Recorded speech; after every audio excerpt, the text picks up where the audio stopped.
UGC net exam के लिए examiner का फेवरेट टॉपिक है पतंजलि योग सूत्र। 4th यूनिट है, तो अब शुरू करते हैं पतंजलि योग सूत्र। कई लोग सोचते हैं कि पूरा रटना पड़ेगा क्या 196? नहीं, कुछ कुछ इंपॉर्टेंट सूत्राज हैं वही याद करने पड़ेंगे, सब कुछ याद करने की जरूरत नहीं है। तो मैंने पूरे पीवाईक्यूज को एनालाइज करके कुछ इंपॉर्टेंट सूत्राज को आइडेंटिफाई किया है, तो वो एक बार देखेंगे अपन जल्दी से, और बहुत जल्दी हो जाएगा। बहुत ज्यादा इसमें किसी के भाष्य और ये सब पढ़ने की जरूरत नहीं है, सिर्फ बेसिक एक तो सूत्र और उसका हल्का फुल्का मतलब पता हो, उतने से काम चल जाता है। तो सबसे पहली चीज, इसमें 4 पाद हैं: समाधि, साधना, विभूति और कैवल्य। तो आज हम समाधि पाद के सभी इंपॉर्टेंट सूत्राज को कवर करेंगे। तो पहला इंपॉर्टेंट सूत्र है योगश चित्त वृत्ति निरोध। बहुत सिंपल है, चित्त की वृत्तियों का निरोध ही योग कहलाता है। दूसरा सूत्र, अब चित्त की वृत्तियों का निरोध होगा कैसे? तो 12वें सूत्र में बोलते हैं अभ्यास वैराग्याभ्याम तन निरोध, यानी अभ्यास और वैराग्य से चित्त की वृत्तियों का क्या हो जाएगा? निरोध हो जाएगा। अब इसमें एग्जामिनर ने एक बार एक क्वेश्चन दिया था जिसमें ये बोला अभ्यास और वैराग्य ऑप्शन में नहीं था, तो फिर उस स्थिति में हम क्या करेंगे? उस स्थिति में ईश्वर प्रणिधान को सही आंसर माना था। तो अगर अभ्यास और वैराग्य है तो पहली प्रायोरिटी इन दोनों को देंगे। अगर ये दोनों ऑप्शन नहीं है तो फिर ईश्वर प्रणिधान को ही चित्त वृत्तियों का निरोध करने का उपाय मानेंगे। ठीक है,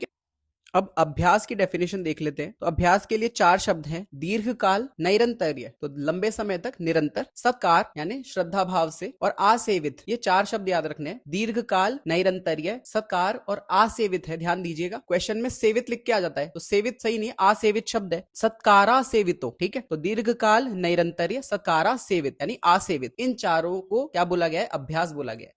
वैराग्य, तो वैराग्य क्या है? दृष्टानुश्रविक, यानी जो भी दिखाई देते हैं या जो भी सुनाई देते हैं उन सभी विषयों से आसक्ति नहीं रखना, ये वैराग्य है। तो वैराग्य के लिए शब्द आया वशीकार। तो ये कई बार सवाल आ जाता है, एक आध बार आया होगा कि 4 प्रकार के वैराग्य होते हैं। कौन कौन सा? यतमान, व्यतिरेक, एकेंद्रिय और वशीकार। तो वशीकार सबसे उच्च वैराग्य है। ठीक है, उसके बाद अगला सूत्र भी इंपॉर्टेंट है जिसमें बोलते हैं तत्परम पुरुष ख्यातेर गुण वैतृष्ण्यम, यानी ये जो हमने पढ़ा अभी ऊपर, दृष्टानुश्रविक विषय वितृष्णस्य, तो ये है अपर वैराग्य। अब है पर वैराग्य, उसमें क्या करते हैं? पुरुष ख्याति, ये शब्द याद रखना, पुरुष ख्याति और गुण वैतृष्ण्य, यानी गुणों के प्रति तृष्णा का खत्म हो जाना, वैतृष्णा उत्पन्न हो जाना। अब चित्त की वृत्तियां हैं 5 हैं, तो 5वां ही सूत्र है वृत्तयः पंचतयः क्लिष्टा क्लिष्टाः। तो वृत्तियां कैसी है? क्लिष्ट और अक्लिष्ट, 2 प्रकार की क्या होती है? चित्त वृत्तियां होती है। ठीक है, अब इनके 5 प्रकार हैं, फिर प्रमाण, विपर्यय, विकल्प, निद्रा और स्मृति। तो अब सबसे इंपॉर्टेंट है विपर्यय और विकल्प, इनमें से बहुत प्रश्न आते हैं हर बार ही। ठीक है, तो अपन एक बार शुरू से देख लेते हैं। प्रमाण को बोलते हैं प्रत्यक्ष, अनुमान और आगम, 3 प्रकार के प्रमाणों को स्वीकार किया है। दूसरा है विपर्ययो मिथ्या ज्ञान। मिथ्या ज्ञान जब भी शब्द आ जाए तो विपर्यय समझना है उससे। और शब्द ज्ञानानुपाती वस्तु शून्य, वस्तु शून्यता का जो गुण है उसको समझना है विकल्प। विकल्प में कल्प है ना लास्ट में, उसका मतलब है कल्पना, यानी वस्तु है नहीं, सिर्फ हम क्या कर रहे हैं? कल्पना कर रहे हैं उसकी। ठीक है, इसके बाद है संप्रज्ञात समाधि। तो 4 प्रकार के नाम याद रखने हैं बस: वितर्क, विचार, आनंद और अस्मिता। वितर्क, विचार, आनंद और अस्मिता। इसके अलावा एक बार ये क्वेश्चन भी आया था कि प्रत्यय और अभ्यास, इनसे परे जो है वो संस्कार शेष अन्य, यानी विराम प्रत्ययाभ्यास पूर्व संस्कार शेषो अन्य, एक अन्य प्रकार की समाधि भी है। एक तो संप्रज्ञात हो गई, वितर्क, विचार, आनंद और अस्मिता। एक होती है अन्य प्रकार की जो प्रत्यय और अभ्यास से परे है। ये 2 शब्द याद रखने हैं, प्रत्यय और अभ्यास। इनसे परे जो है उसमें संस्कार ही शेष रह जाते हैं। कौन सी है वो? असंप्रज्ञात समाधि। कई बार क्वेश्चन घूम के आ जाता है, तो उसमें साधना पंचक शब्द दिया हुआ रहता है। अब साधना पंचक का क्या मतलब है? श्रद्धा, वीर्य, स्मृति, समाधि और प्रज्ञा। ये 5 चीजें क्रम से याद रखनी है: श्रद्धा, वीर्य, स्मृति, समाधि और प्रज्ञा। अगला तो सूत्र ही याद करना बहुत इंपॉर्टेंट है, क्योंकि हर बार पूछा जाता है ये सवाल, मिलान करने में आता है कि तीव्र संवेगानाम आसन्न। तीव्र संवेगानाम आसन्न किससे लिया गया है? समाधिपाद से लिया गया है। अब ईश्वर की चर्चा मिलती है जिसमें वो कहते हैं कि क्लेश, कर्म, कर्म फलों से और सभी प्रकार की एक तरह से वासनाओं से जो मुक्त है, उनसे परे है, वो कौन है? ईश्वर है। वहां पे सर्वज्ञता का बीज है, ये भी शब्द बहुत बार आता है। निर्तिशय सर्वज्ञता का बीज कहाँ है? ईश्वर के अंदर है, यानी वही एक तरह से सर्वज्ञता का बीज है। अब ईश्वर का स्वरूप बताते हुए कहा गया है कि वो पूर्व में जितने भी गुरु हुए हैं उन सबका गुरु है और काल से आबद्ध नहीं है, यानी काल से परे है। उसका वाचक यानी उसका स्वरूप कैसा है? प्रणवात्मक। प्रणव उसका स्वरूप है ओमकार। ओमकार का मतलब होता है प्रणव। तस्य वाचकः प्रणवः, ये इंपॉर्टेंट है 27वां नंबर। 28वां भी इंपॉर्टेंट है कि प्रणव का क्या करना है। प्रणव पता चल गया हमको ईश्वर का स्वरूप है, तो उसका करना क्या है? उसका जप करना है और उसके अर्थ की भावना करनी है। 2 शब्द है, एक क्वेश्चन आया हुआ है ये। उसका जप, प्रणव का जप करना है और उसके अर्थ की भावना करनी है। इससे होगा क्या? ईश्वर प्रणिधान से होगा क्या?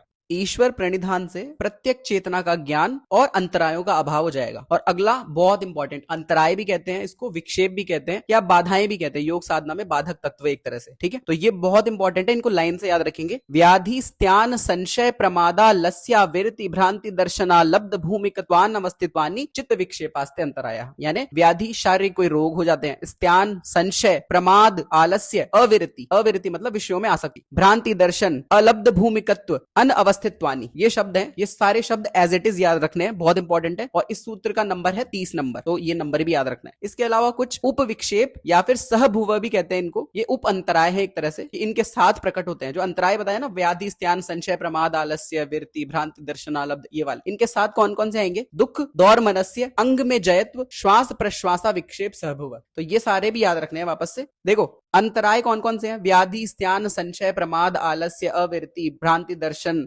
अलब्ध भूमिकत्व अनअवस्थित तत्व, ठीक है। और उपविक्षेप यानी सहभुव, ये कौन कौन से हैं? दुख दौर मनस्य अंग में जयत्व श्वास प्रश्वास, ये उपविक्षेप है। अब इन दोनों को अगर नष्ट करना है, बाधक तत्वों को हटाना है, तो उसके लिए क्या करना पड़ेगा? एक तत्व अभ्यास से ये दोनों हट जाएंगे।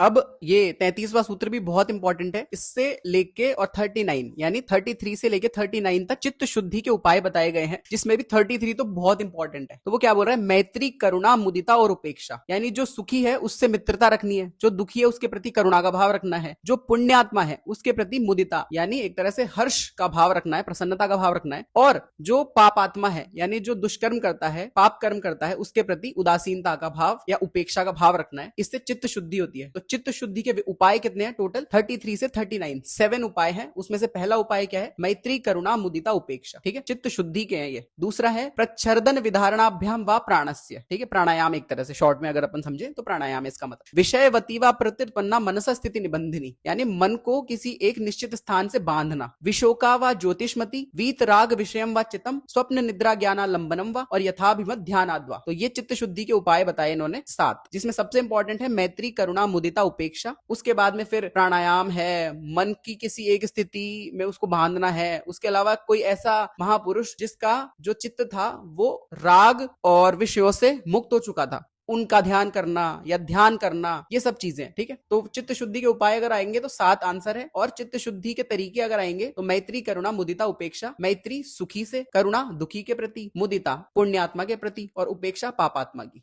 अब चित्त के विक्षेप नष्ट हो गए और चित्त शुद्धि हो गई, तो उसके बाद होगा क्या? परमाणु यानी छोटे से छोटा और बड़े से बड़ा जो भी पदार्थ है उन सब पे वश नियंत्रण आ जाएगा। किसका? योगी का, ठीक है। तो परमाणु परम महत्वांतो अस्य वसीकारः। अगला सूत्र है कि वृत्तियां जब क्षीण हो जाती है तो क्या होता है? ग्रहीता, ग्रहण और ग्राह्य ये तीनों स्थित हो जाते हैं, और इसी अवस्था को हम क्या कहते हैं? समापत्ति कहते हैं। अब समापत्ति 2 प्रकार से होती है, सवितर्क और निर्वितर्क। शब्द अर्थ ज्ञान और विकल्प ये वाली होती है सवितर्क समाधि। और जब स्मृति परिशुद्ध हो जाए, केवल स्वरूप शून्यता की अवस्था आ जाए, अर्थ मात्र ही निर्भासित होने लगे, यानी स्वरूप शून्यता शब्द इंपॉर्टेंट है, तो उसे निर्वितर्क समापत्ति कहते हैं। तो समापत्ति कितने प्रकार की हो गई? सवितर्क और निर्वितर्क। पर सवितर्क को सविचार भी कहते हैं, निर्वितर्क को निर्विचार भी कहते हैं। तो इस तरह से समापत्ति के 2 प्रकार, सवितर्क या सविचार, निर्वितर्क या निर्विचार।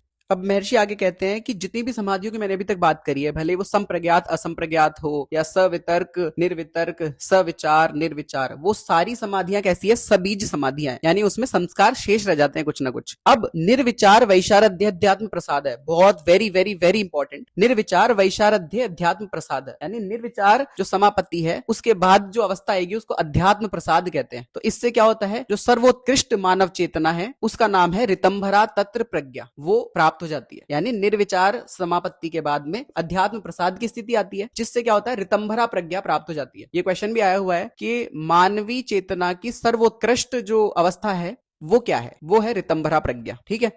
और लास्ट कि जब सारे के सारे संस्कारों का निरोध हो जाए तो उस स्थिति को हम निर्वीत समाधि कहते हैं। सभी संस्कार, जितने भी संस्कार हैं वो समाप्त हो जाए तो उसको निर्वीत समाधि कहते हैं। सबीज, बीज मतलब संस्कार, ठीक है। तो सबीज यानी संस्कारों के साथ में, तो वो सबीज समाधि है। कौन कौन सी? संप्रज्ञात हो गई, असंप्रज्ञात हो गई, सवितर्क हो गई, सविचार हो गई, निर्वितर्क या निर्विचार। फिर वहां पे संप्रज्ञात में भी हमने 4 पढ़ी थी, वितर्क, विचार, आनंद और अस्मिता, वो सारी। तो इन सब में क्या था? सबीज समाधियां इसलिए है क्योंकि इनमें संस्कार शेष था, और जिसमें संस्कार शेष नहीं रहेगा उसको हम क्या कहेंगे? निर्बीज समाधि। इस तरह से पतंजलि योग सूत्र का समाधि पाद परीक्षा के दृष्टिकोण से तो कंप्लीट हो चुका है। तो हमको क्या करना है? बस इतनी ही टू द पॉइंट स्टडी करनी है, और बहुत लंबे लंबे भाष्य पढ़ने की या फिर इनके अर्थों के गहन चिंतन में जाने की कोई आवश्यकता नहीं है। इतना करने से यूजीसी नेट एग्जाम बहुत आसानी से क्लियर हो जाता है। और अगर आप चाहते हो कि ऐसे और वीडियोस में लेता हूं तो आप मुझे कमेंट्स में यस लिख सकते हो, और मैं और ऐसे वीडियोस जो शॉर्ट शॉर्ट वीडियोस हैं और बहुत मार्क्स दिलवा सकते हैं एग्जाम में, उन पे बात करूंगा और उन्हीं टॉपिक्स को लेकर आऊंगा। Thank you so much.